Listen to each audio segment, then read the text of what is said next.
अफगानिस्तान को आतंकवाद के लिए इस्तेमाल किए जाने की घटनाओं को लेकर भारत की चिंताएं और उन चिंताओं को दूर करने के लिए दिल्ली में 8 देशों के राष्ट्रीय सुरक्षा सलाहकारों की बैठक एक दूरगामी सोच से जुड़ा समर्थन उपक्रम है। इस बैठक का आयोजन जरूरी था और इसका सफल आयोजन कर भारत ने यह संदेश दे दिया है कि वह न केवल दुनिया को आतंकमुक्त परिवेश देने बल्कि इस संकटग्रस्त मुल्क को बचाने के लिए हर संभव प्रयास कर रही है। गत कुछ समय से चली आ रही गतिविधियां एवं उनमें भारत के रुख को देखकर माना जा रहा है कि अफगानिस्तान के मसले पर भारत निर्णायक पहल करने से बच रहा है और देखो वह इंतजार करो की नीति पर चल रहा है। लेकिन अब भारत ने एक ठोस कदम उठाकर जाहिर किया है कि भारत अफगानिस्तान को लेकर जागरूक था, है और रहेगा। जग जाहिर है कि अफगानिस्तान तालिबानी बर्बरता एवं पाकिस्तानी कुचेष्टाओं के चलते इस वक्त भयानक संकटों का सामना कर रहा है। देश में भुखमरी के हालात हैं, विकास की जगह आतंकवाद मुख्य मुद्दा बना हुआ है। लाखों लोग पहले ही पलायन कर चुके हैं। सत्ता को लेकर तालिबान के उग्र तेवर एवं भीतर ही भीतर वहां के राजनीतिक गुटों में तानातानी का माहौल है। देश के अंदरूनी मामलों में पाकिस्तान का दखल मुश्किलों को और बढ़ा रहा है। अधिक चिंता की बात यह है कि अफगानिस्तान की जमीन पर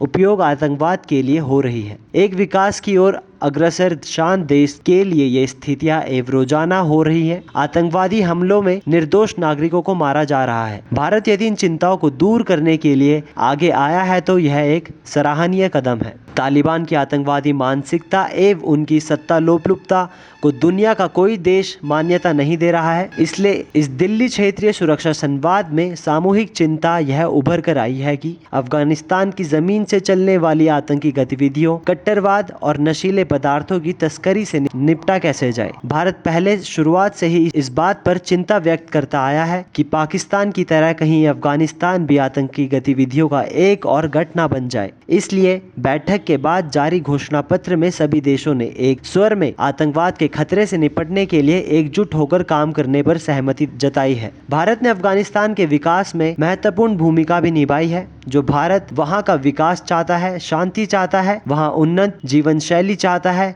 हर इंसान को साधन सुविधाएं, शिक्षा, चिकित्सा देना चाहता है, उस देश का भी भारत के साथ प्रगाढ़ मैत्री संबंध है। इस सुगत स्थिति के बीच उस जमीन का उपयोग भारत विरोधी गतिविधियों के लिए हो रहा है। यह कैसे औचित्यपूर्ण हो सकता है? यह तो विरोधाभासी स्थिति है। भारत तो वहां लंबे समय से विकास की बहुआयामी एवं विकासमूलक योजनाओं में सहयोग के लिए तत्पर है। वह संवाद भवन के निर्माण, सड़कों का नेटवर्क खड़ा करने से लेकर बांध, पुलों के निर्माण तक भारत ने मदद की है। लेकिन अब मुश्किल तालिबान सत्ता को मान्यता देने को लेकर बनी हुई है। 2 दशक पहले भी भारत ने तालिबान की सत्ता को मान्यता नहीं दी थी। जाहिर है इससे बड़ी अड़कन खुद तालिबान ही है।